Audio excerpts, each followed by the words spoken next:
பூஞ்சோலை மாணவர்கள் அனைவருக்கும் வணக்கம். இன்னைக்கு 25 நவம்பர் 2025 நியூஸ் பேப்பர் வந்து பார்க்க போகிறோம்ப்பா. செவ்வாய்க்கிழமை. ஸோ ஹெட்லைன்ஸ் என்ன அப்படின்னு சொல்லி பார்த்தீங்கன்னா, தகுதியான வாக்காளர் பெயர் நீக்கப்படாது அப்படின்னு சொல்லியிருக்காங்க. யார் அப்படின்னா அர்ச்சனா பட்நாயக். இவங்க தான் இந்தியாவோட அதாவது தமிழ்நாட்டோட பெண் தலைமை தேர்தல் அதிகாரி. இந்தியாவில் ஒரு மாநிலத்தோட முதல் பெண் தலைமை தேர்தல் அதிகாரி யார் அப்படின்னா இவங்க தான், அர்ச்சனா பட்நாயக். இவங்க பீகார் மாநிலத்தை சேர்ந்தவங்கப்பா. ஸோ ஞாபகம் வச்சுக்கோங்க. பேசிய தமிழக தேர்தல் அதிகாரி யார் அப்படின்னா அர்ச்சனா பட்நாயக். ரொம்ப ரொம்ப முக்கியம். இந்தியாவில் ஒரு மாநிலத்தில் பெண் ஒருத்தங்க தேர்தல் அதிகாரியாக தேர்ந்தெடுக்கப்பட்டது. இதுதான் ஃபஸ்ட்டு டைம். ஸோ இந்த தீவிர வாக்காளர் திருத்த பட்டியலை சார்ந்து அவங்க நிறையா பேட்டி கொடுத்துருக்காங்க.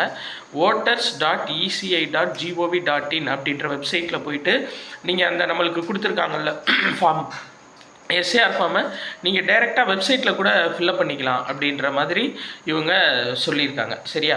ஸோ இதுக்கான லாஸ்ட் டேட் என்ன அப்படின்னா டிசம்பர் 4ன்னு சொல்லியிருக்காங்க. யார் எஸ்ஏஆர் ஃபார்ம் ஃபில்அப் பண்ணாமல் இருந்தீங்க அப்படின்னா கண்டிப்பாக ஃபில்அப் பண்ணிடுங்க. எக்ஸாம் பாயிண்ட் ஆஃப் வியூவில் பார்க்க வேண்டியது இவங்க நேம் தான், அர்ச்சனா பட்நாயக். இவங்க நேம் தான் ரொம்ப ரொம்ப முக்கியம். இந்த இது ரொம்ப முக்கியம். voters.eci.gov.in அப்படின்ற வெப்சைட். ஸோ இந்த இது பார்த்தீங்க அப்படின்னா உச்சநீதிமன்ற தலைமை நீதிபதியாக சூரியகாந்த் பதவியேற்பு. நேற்று பார்த்த அதே நியூஸ் தான், ஒரு ரிவிஷன் பண்ணுற மாதிரி வேணால் நம்ம பார்த்துக்கலாம். சரிங்களா?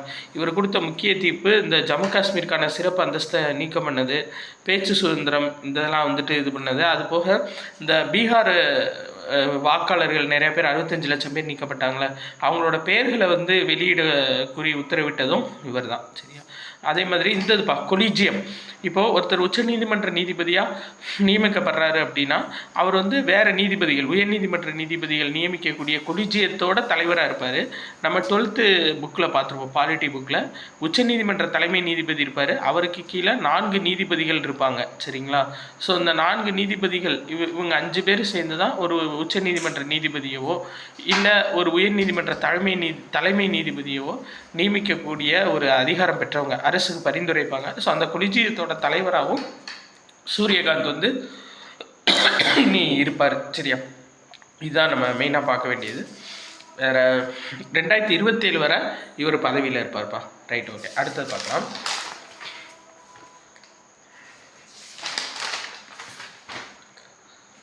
இன்னைக்கு நியூஸ் கம்மி தான்.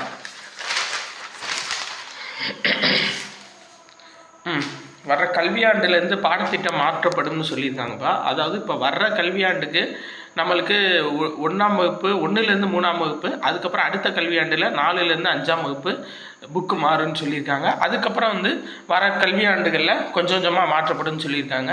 இப்போது நம்ம டிஎன்பிஎஸ்சி, எஸ்ஐபிசி படித்தவங்களுக்கு இந்த வருஷத்துக்கு பிரச்சனை கிடையாது. அதாவது இப்போ வரப்போகிற குரூப் 4க்கோ இல்லை அடுத்த பிசிக்கோ பிரச்சனை கிடையாது. வரப்போகிற குரூப் 4 முடிஞ்சு அதுக்கு அடுத்த குரூப் 4க்கு கண்டிப்பாக புக்கு மாறுது. சரியா? இப்போ வரப்போகிற குரூப் 4க்கு பிரச்சனை இல்லை. அடுத்த வருஷம் 2026 குரூப் 4க்கு பிரச்சனை கிடையாது, வாய்ப்பு இல்லை. ஏன்னா 1 to 3, 4 to 5 வகுப்பு தான் மாறுது. அதுக்கடுத்து 2027 குரூப் 4 வரும் பார்த்தீங்களா, அப்போ வந்து புக்கு சேஞ்ச் ஆகுதுப்பா. Right, okay. இந்த பார்த்தோம் பார்த்தீங்களா, நீர்மூழ்கி எதிர்ப்பு போர்க்கப்பல் INS மாஹே பார்த்தோம். இந்த INS மாஹே வந்து 80% உள்நாட்டு பொருட்களால் தயாரிக்கப்பட்டது.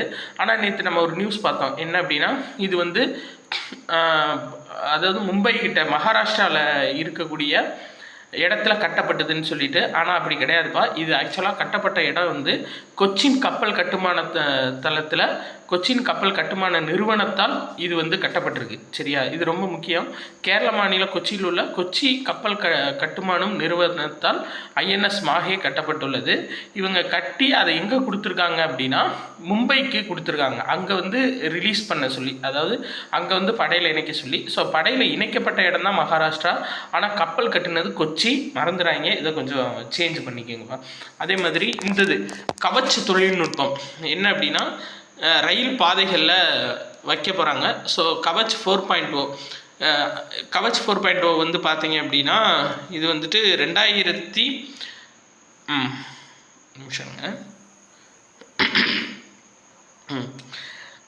25-26 இந்த நிதியாண்டுக்குள்ளே வந்து பார்த்தீங்க அப்படின்னா மொத்தம் 654 கிலோமீட்டர் பாதையில் கவச் தொழில்நுட்பம் வந்து ஃபிக்ஸ் பண்ணியிருக்கதா சொல்லியிருக்காங்க.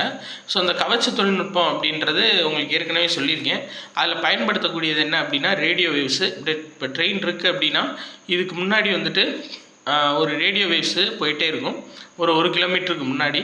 அப்போ 1 கிலோமீட்டருக்கு முன்னாடி எதுவும் ரயில்கள் எதுவும் நின்னாலோ அந்த கவச் தொழில்நுட்பம் வந்து அந்த ரேடியோ வேவ்ஸு வந்து ரிஃப்ளெக்ட் ஆகும். ரிஃப்ளெக்ட் ஆகும்போது ஆட்டோமேட்டிக்காக பிரேக்கிங் சிஸ்டம் அப்ளை ஆகி இந்த நின்றோம், இந்த ட்ரெயின் நின்றோம். இதுக்கான தொழில்நுட்பம் தண்டவாளத்துலேயும் ஃபிக்ஸ் பண்ணணும். ட்ரெயினில் ஃபிக்ஸ் பண்ணது போதாது, தண்டவாளத்துலேயும் ஃபிக்ஸ் பண்ணணும். ஸோ ஃபிக்ஸ் பண்ணும்போது என்னாகும் அப்படின்னா ஸோ இதுதான் மொத்தம் 654 கிலோமீட்டர் ரயில் பாதையில் கவச் தொழில்நுட்பம் வந்து ஃபிக்ஸ் பண்ணியிருக்காங்கன்னு சொல்லியிருக்காங்க. சரியா? அப்போ கவச் தொழில்நுட்பம் அப்படின்றது ரயில்களோட பாதுகாப்புக்கு, அதை ஞாபகம். அதாவது கவச் 4.0 அதான் அப்டேட்டட் வெர்ஷன். சரிங்களா? ரைட். அடுத்து மகளிர் உலகக்கோப்பை போட்டி. இதில் மகளிர் உலகக்கோப்பை போட்டியில் 2வது முறையாக இந்தியா சாம்பியன் பட்டம் வென்றிருக்காங்க. ஸோ வங்கதேசத்தில் வந்து மகளிர் உலகக்கோப்பை போட்டி நடந்துச்சு. ஃபைனலில் வந்துட்டு இந்தியாவும் சீன தைபே அணிகள் வந்து மோதினாங்க. ஆக்சுவலாக தைவான் இருக்குது பார்த்தீங்களா, அந்த தைவான் பேர் தான் சீன தைபே அப்படின்னு சொல்லிட்டு சொல்கிறாங்கப்பா. அதாவது ஒலிம்பிக் கமிட்டியை தவிர தைவானோட பேர் வந்து சீன தைபே அப்படின்னு சொல்லி தான் எல்லா இடத்துலையும் இருக்குது. ஸோ அந்த சீன தைபேயோட மோதினதில் இந்திய பெண்கள் அணி ஜெயிச்சிட்டாங்க. சரியா? இது வந்து 2வது கோப்பை, உலகக்கோப்பை இவங்களுக்கு மகளிர் அணிக்கு. இதில் பார்த்தீங்க அப்படின்னா 2012 நடத்தப்பட்டதில் இந்தியா ஈரான் நடைபெற்ற போது ஜெயிச்சிருக்காங்க.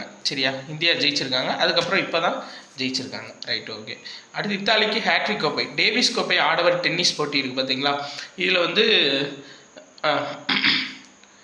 இதில் இத்தாலி அணி வந்து கோப்பை வாங்கியிருக்காங்க. தொடர்ச்சி ஹேட்ரிக் 3வது தடவை வாங்கியிருக்காங்க. அவங்க 1976, 2023, 2024, 2025, இப்போ 2026 ஹேட்ரிக்காக டேவிஸ் கோப்பை டென்னிஸ் போட்டியில் இவங்க கப்பு வாங்கியிருக்காங்க இத்தாலி அணி. ஸோ டேவிஸ் கோப்பை எது அப்படின்னு கேட்பாங்க, அது டென்னிஸ். சரிங்களா? ரைட்டுப்பா. வேறு இந்தது டெஃபிலிம்பிக்ஸ் நடக்குது பார்த்தீங்களா, காது கேளாதோருக்கான போட்டிகள், தடகள போட்டிகள். ஸோ அதில் மல்யுத்தத்தில் சுமித் தாஹியா அவர் தங்கப்பதக்கமும் அமித் கிருஷ்ணா அவர் வெள்ளிப்பதக்கமும் வாங்கியிருக்காங்க. ஸோ அவங்க 2 பேர் பேரை மெயினாக ஞாபகம் வச்சுக்கோங்க. தங்கப்பதக்கம் யார் வாங்கியிருக்காங்களோ அவங்க ஞாபகம் வச்சுக்கோங்க, கண்டிப்பாக கேட்பாங்க. ரைட். அடுத்து மாபெரும் ஹிந்தி நடிகர் தர்மேந்திரா மறைவு அப்படின்னு சொல்லி கொடுத்துருக்காங்க. இவருக்கு மொத்தம் 89 வயது. சரிங்களா? இதில் பார்க்க வேண்டியது இதுதான்ப்பா. அவர் 1960 வெளியான தில்பி தேரா ஹம்பி தேரே அப்படின்ற படத்து மூலியமாக இவர் அறிமுகமாயிருக்காரு. 1990 காயல் அப்படின்ற திரைப்படத்தை இவர் தயாரிச்சிருக்காரு. அதனால் வாழ்நாள் சாதனையாளர் விருது உட்பட 2 ஃபிலிம்ஃபேர் விருது வாங்கியிருக்காரு. சரிங்களா? இந்த தர்மேந்திரான்றவர். வேறு அவ்வளோதான்ப்பா. இதில் வேறு எதுவும் நியூஸ் இல்லை. ஸோ 25ஆம் தேதிக்கான நியூஸ் பேப்பர் அவ்வளோதான்ப்பா. நன்றி.